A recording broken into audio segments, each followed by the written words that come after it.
Welcome to Kolme Group's clarizen function in a flash, where each episode we introduce you to a new clarizen function and show you how to use it. I'm Cornelia Homewood, and I'm one of the senior consultants at Kolme Group. I am a certified PMP and organizational change practitioner.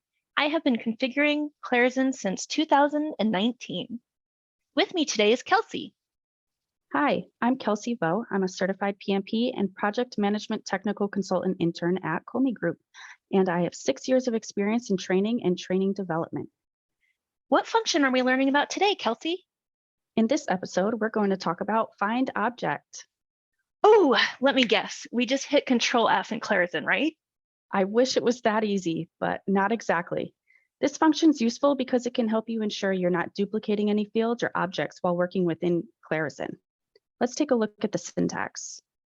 In order to use FindObject, you will need to know the entity type, the field name, and the field value. In the example displayed, you will see that the project is the entity type, the field name is C_SAL, and the field value is SAL, which is a variable I've set that references a field on the project object. This would essentially find a project object where the SAL number is equal to a specific value. This can be useful when you're trying to avoid creating duplicate SAL numbers. Although this is not one of the more popular ones, the use case you're describing is really cool, and I've configured this in several customer environments. And just like you mentioned, we're just going to ensure that the statement of work, or SAL, remains unique and linked to project or customers appropriately. Can we see it live in action? Of course.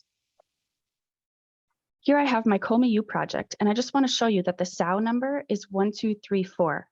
So when I open my custom action, you will see that if I enter 1234, it will return true, letting me know that there is a SAL number with 1234 already in the system.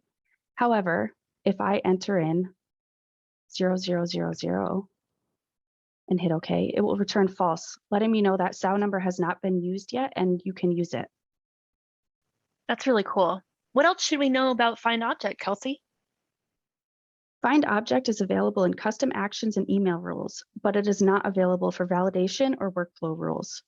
Additionally, if there are one or more objects that meet the search criteria, clarizen will return the object that was most recently modified. Another important thing to note is that FindObject does not support nested fields. And that's FindObject. If you have any questions on this function, hit us up on our forum at kolmegroup.com.